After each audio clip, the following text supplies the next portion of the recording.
Vamos lá, pessoal. Qual é o tema da live de hoje? Mas antes de falar o tema, eu quero dizer a vocês que todos os dias, às 20 horas e 20 minutos, eu estarei ao vivo trazendo conteúdo de valor. Se você não me conhece ainda, eu sou o engenheiro Felipe Soares, aqui da AZ Construções, de formação especialista em estruturas de concreto armado e fundação, e tenho algumas formações complementares. Felipe, mas qual a sua área de atuação? Eu atuo atualmente na construção civil, na gestão de obra. Quando eu falo atualmente, eu estou levando em consideração desde 2012. Então, de 2012 até hoje, eu trabalhei com obras, gestão, planejamento, execução, trazendo resultados e diminuindo custos. Toda a minha experiência profissional é vivência de obra, vivência de canteiro. E aí, no decorrer, eu fui só para sopros de oportunidade, onde eu tive que aprender a projetar, e aí a minha vida desandou e a gente decolou nas construções, tá certo?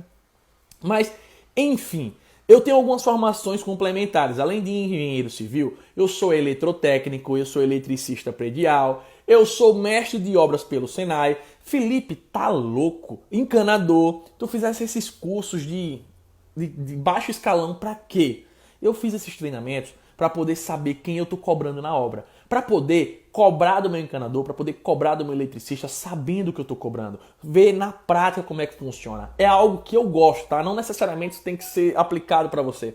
Mas eu acredito que eu consigo cobrar muito mais, que eu consigo ter uma melhor gestão se eu sei como funciona cada processo desse. Eu até brinco, eu descubro se o cara tá me roubando ou não. Felipe, roubando? Como assim? Se eu pagar alguém para fazer um serviço para mim, o cara passa o dia inteiro e não faz, e eu que não trabalho com isso todo dia, vou lá e faço, significa que ele está trabalhando menos do que eu sou melhor que ele ou mais rápido que ele. Então esse cara tá dando macete, ele tá dando nó, e é uma das formas que eu brinco, entendeu? Então, por isso que eu fiz esses treinamentos, esses conhecimentos, para poder cobrar melhor, para poder gerenciar melhor as minhas obras, tá? Fiz inclusive no Senai. Enfim, vamos continuar, vamos começar. A maioria das pessoas, a maioria dos profissionais, eles acreditam que o coração da engenharia está relacionado a custo, está relacionado à orçamentação de uma obra. Ou seja, quando a gente fala para o cliente, quando a gente está falando para o dono de uma empresa, o que é que ele está preocupado? Qual é o ponto-chave para ele? É se a obra é viável ou não? Se o custo daquela obra é viável ou não? Se aquela obra vai dar lucro ou não? Se o cliente pode pagar ou não? Então, tudo que movimenta a engenharia está removido ou movido a recurso financeiro. Faz sentido para você? Então, o coração da engenharia é a orçamentação, tá certo? A orçamentação, o valor da obra, o valor do empreendimento é o que vai dizer se aquilo é viável ou não. Só vai ter obra se for viável. Faz sentido para você? Concorda comigo? Só vai ter obra se for viável. Se não for viável, não vai ter obra. Não vai ter projeto. Faz sentido?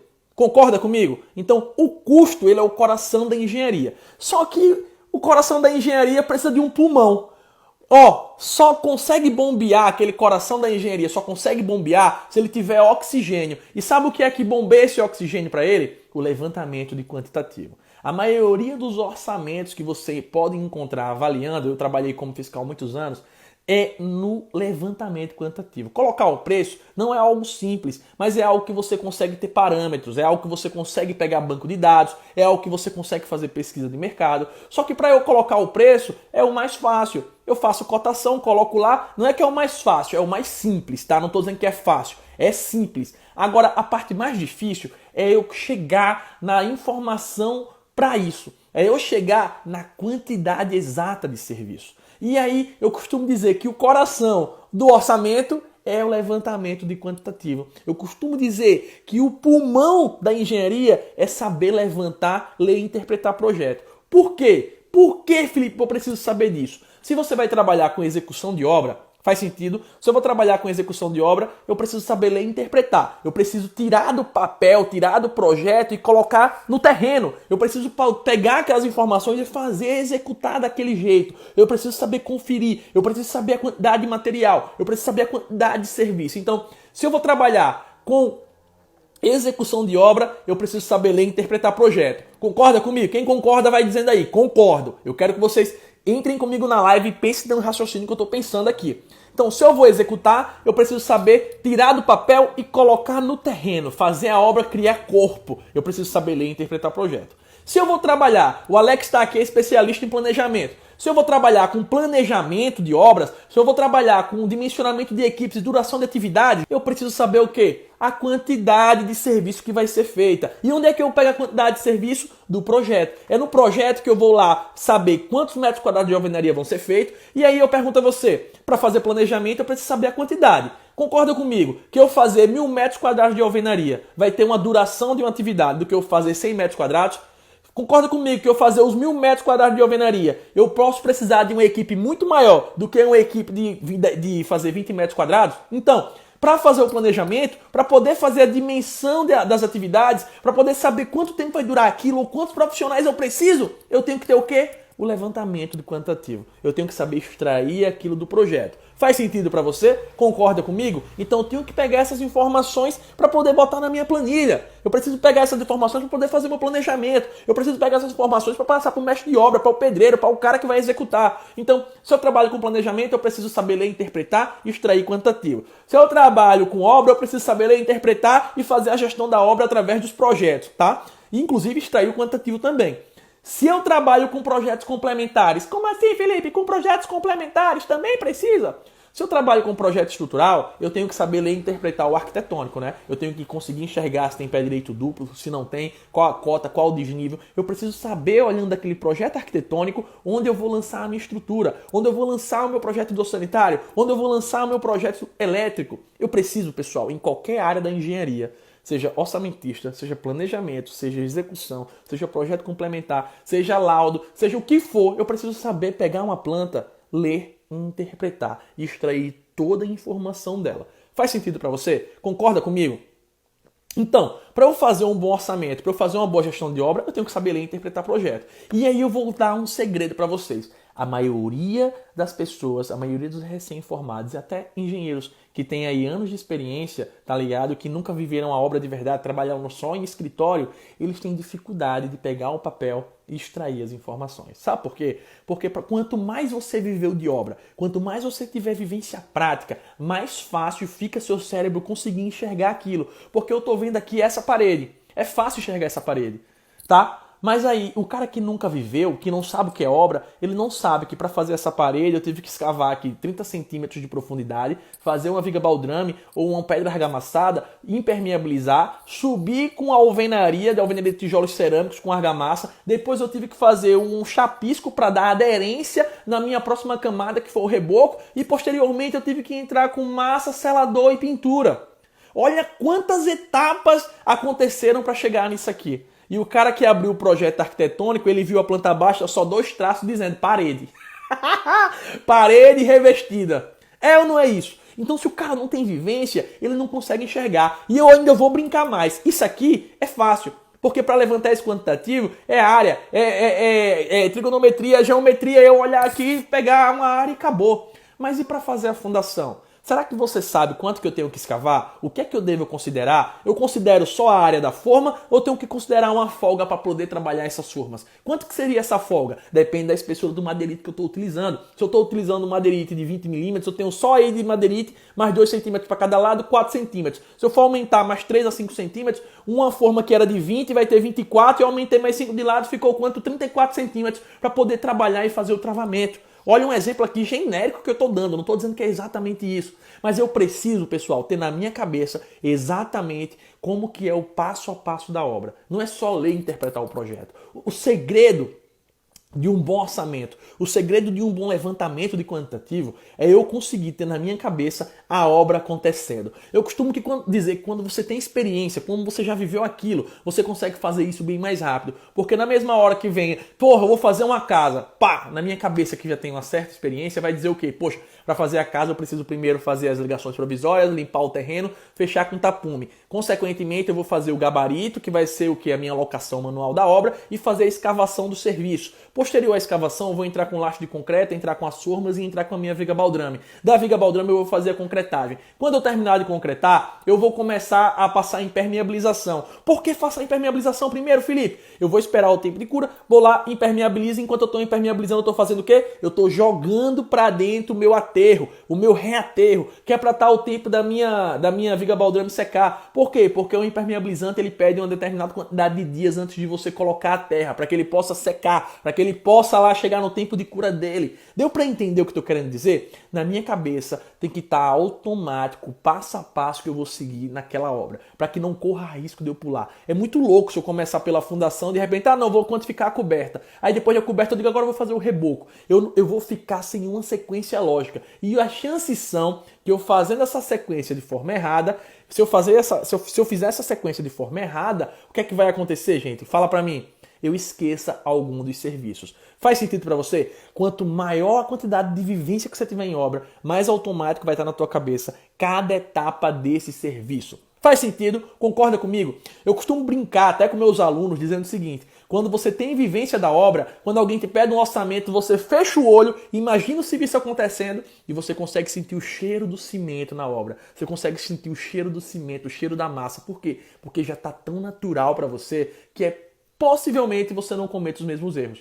Que você não cometa erros como cometeria se estivesse começando. Só que todo mundo acha que levantar quantitativo é fácil. Felipe, é muito fácil. É ler, interpretar projeto e extrair o quantitativo. Beleza. E se eu te contar um segredo?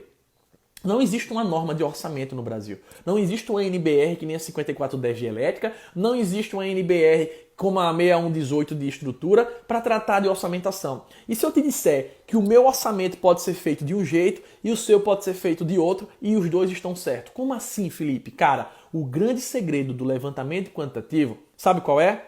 Os critérios de medição. Antes mesmo de começar a levantar, o primeiro passo é eu entender qual critério eu vou utilizar. Felipe, mas o que é critério de medição, meu amigo? Eu nunca ouvi falar nisso.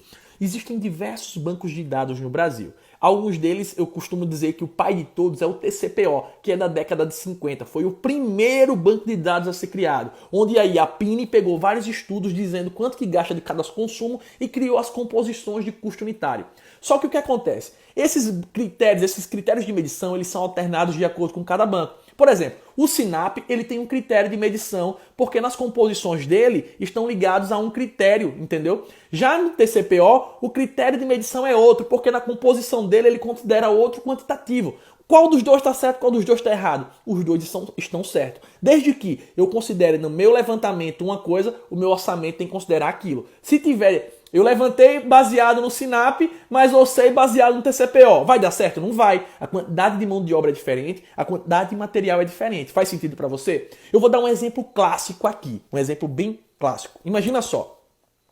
O meu TCPO, que é o pai de todos, ele pode ser utilizado para qualquer tipo de obra. Qual outro banco de composição você conhece, Felipe? Eu tenho CEPOS, eu tenho TCPO, eu tenho ORCE, eu tenho CINFRA, eu tenho CEDOP, eu tenho, cara, um monte de banco de dados. São mais de 24 bancos de dados. Se eu não me engano, posso estar errado aqui, colocando um ou dois a mais, mas se eu não me engano, são 24 a 23 bancos de dados aqui no Brasil. Então imagina a quantidade de banco de dados que eu posso utilizar. Aí outro detalhe, alguns deles têm critérios de medição diferentes. Felipe, como assim? Exatamente o que eu estou te falando. Eu vou dar um exemplo do TCPO, que é o que eu gosto de utilizar para obras privadas. O TCPO, ele diz o seguinte,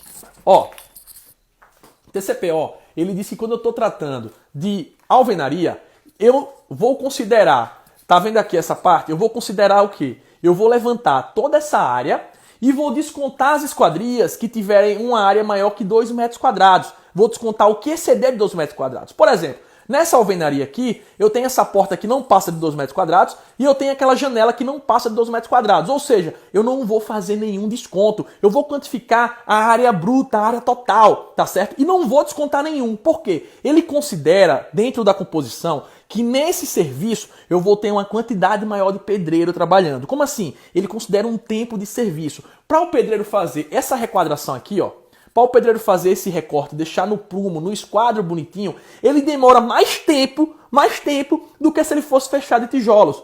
tá? O fazer os famosos capiaços de reboco demora mais tempo do que se ele fosse rebocar essa parede inteira. É exatamente isso que eu quero mostrar para você. O critério do TCPO, ele diz o seguinte: eu só vou descontar o que exceder de 2 metros quadrados de cada vão. Ou seja, essa minha parede aqui, ela não teria nenhum desconto. Se desse 10 metros quadrados, eu iria botar lá no meu levantamento, no meu orçamento, exatamente 10 metros quadrados. Agora, quando eu fosse orçar, quando eu for fazer o orçamento, eu teria que pegar o mesmo banco de composições. Porque lá ele considera uma quantidade de cimento, ele considera uma quantidade de tijolos, ele considera uma quantidade de quê? De mão de obra. Já se eu vou utilizar o SINAP diz o seguinte: eu tenho que considerar a área líquida da parede, ou seja, eu tenho que fazer todos os descontos. Qual dos dois está certo? Os dois estão certos. Vai depender do que você considerou no seu orçamento. Tá entendido? Então são critérios diferentes. Aí imagina só, o SINAP, ele mandou descontar essa porta e descontar aquela janela. Eu teria aproximadamente aqui 7 metros quadrados. Ou seja, 3 metros quadrados o quê? A menos no meu orçamento. Quer dizer que o meu orçamento estaria errado? Não, porque dentro da composição, o que é que ele fez? Ele descontou alguns serviços, ele descontou a quantidade. Por exemplo, se o TCPO, ele disse que o cara fazia em 0,5 hora, no SINAP, ele vai dizer que o cara botou 0,6. Por quê? Para ficar equiparado a quantidade de serviço com a quantidade de jornada. É basicamente isso, só que não é essa regra tão simples, é o que eu vou pegar dentro da composição. Então vamos lá, eu preciso conhecer os critérios de medição. Outra coisa que eu vou passar, e eu tenho certeza que a maioria de vocês já errou isso aqui. Quem sabia de uma sacada que eu vou dar aqui agora? Você sabia que no orçamento do SINAP, quando eu pego lá o serviço de alvenaria, por exemplo, eu não vou lembrar o número do item agora, alvenaria de tijolos cerâmicos, parará, basicamente alvenaria, enfim. O que é que acontece? No SINAP, ele dá lá uma quantidade de argamassa, beleza? Só que lá no próprio SINAP, ele tem um livro de metodologias e conceitos. E lá eu preciso abrir esse livro de metodologia para entender o que é que ele considera. Nesse livro de metodologia, ele me diz o quê? Que essa alvenaria ela pode ser utilizada para residências e prédios de múltiplos pavimentos. Porém, eu não posso ter um pé direito maior do que 3 metros. Ou seja, se tiver maior que 3 metros, já está errado. Porque não está considerando os andaimes e o que? Os serviços, ou seja, a dificuldade do trabalho em altura. Então, dentro do próprio SINAP, no livro de metodologia, tem dizendo isso. E as pessoas fazem orçamento sem saber que isso muda. Diz também que está considerando lá a minha tela de fixação no pilar, tá certo? Nos cantos, tem a quantidade lá dizendo que está considerando isso. E você bota e não sabe se está considerando no seu orçamento real. E agora vem o pulo do gato. Olha, eu vou fazer uma coisa e eu quero que você me diga se você sabia ou não. E se você sabia, onde foi que você aprendeu? Tá? Porque geralmente o pessoal aprendeu no meu workshop. Vamos lá. Lá na minha composição de alvenaria do SINAP, ele disse que eu gasto 0,25 metro cúbico, 0,025 de argamassa, tá? Para fazer a alvenaria. Só que lá no livro tem dizendo que aquele 0,025 ele é considerado se você usa na sua obra uma bisnaga para fazer a alvenaria. Se você usa colher de pedreiro, já está furada. Ele já diz lá, sabe o quê? Se você estiver utilizando colher de pedreiro, multiplique o item da argamassa por 1,76, ou seja, 76% a mais no custo da argamassa. Aí você vai me dizer, pô, fiz um orçamento, mas o cimento não deu. Porque tu botou uma composição sem saber o que tinha dentro. Porque tu botou como se o cara fizesse lá com bisnaga na tua obra ou palheta, e ele não usou palheta, ele usou o quê? Colher de pedreiro. E aí eu tenho que fazer o quê? Essa ponderação, ajustar a minha composição para ficar dentro do critério de medição. Faz sentido para você? Quem sabia disso, responde aqui. Eu sabia, tá? Que no SINAP considera com bisnaga. E se você for utilizar colher de pedreiro, tem que aumentar para 1,76 baseado no livro de metodologias e conceitos do SINAP, no item que fala sobre alvenaria. Quem sabia diz eu, quem não sabia diz chora.